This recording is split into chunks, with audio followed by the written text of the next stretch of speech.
যুক্তরাষ্ট্রের সঙ্গে টানাপোড়েন যখন ক্রমেই বাড়ছে, ঠিক সেই সময় দুই পরাশক্তি চীন ও রাশিয়ার সঙ্গে যৌথ নৌ মহড়ার প্রস্তুতি নিচ্ছে ইরান। ফেব্রুয়ারির মাঝামাঝিতে উত্তর ভারত মহাসাগরে অনুষ্ঠিত হতে যাওয়া এই মহড়ায় 3 দেশের নৌবাহিনী একসঙ্গে অংশ নেবে। শনিবার ইরানি গণমাধ্যমের বরাতে এ তথ্য জানিয়েছে আনাদোলু এজেন্সি।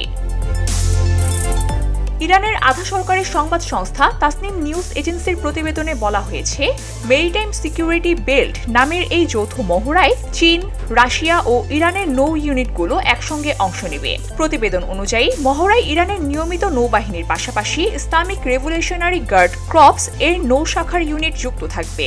একই সঙ্গে চীন ও রাশিয়ার নৌবাহিনীর জাহাজ ও সদস্যরা এতে অংশ নেবে। ফেব্রুয়ারির মাঝামাঝিতে উত্তর ভারত মহাসাগরে এই মহড়ার আয়োজন করা হবে বলে জানিয়েছে তাসনিম।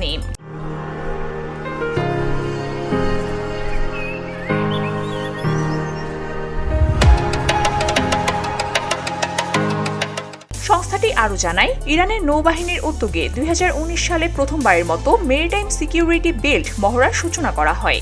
এরপর থেকে এ পর্যন্ত মোট 7 বার এই যৌথ নৌ মহড়া অনুষ্ঠিত হয়েছে।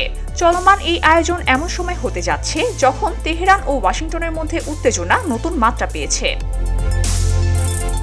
সম্প্রতি মার্কিন প্রেসিডেন্ট ডোনাল্ড ট্রাম্প দাবি করেন, একটি বিশাল নৌবহর ইরানের দিকে অগ্রসর হচ্ছে এবং একই সঙ্গে তেহরানকে আলোচনায় বসার আহ্বান জানান। তার এই বক্তব্যের পর পরিস্থিতি আরও উত্তপ্ত হয়ে ওঠে। এর জবাবে ইরানের কর্মকর্তারা সতর্ক করে বলেছেন, যুক্তরাষ্ট্র যদি কোনো ধরনের হামলার উদ্যোগ নেয় তাহলে তার প্রতিক্রিয়া হবে দ্রুত ও মারাত্মক। একই সঙ্গে তারা আবারও স্পষ্ট করেছেন, তেহরান কেবল তখনই আলোচনায় বসতে রাজি যখন তা হবে তাদের ভাষায় ন্যায্য, ভারসাম্যপূর্ণ ও জোরপূর্বকহীন শর্তে। VOD Bangla news desk.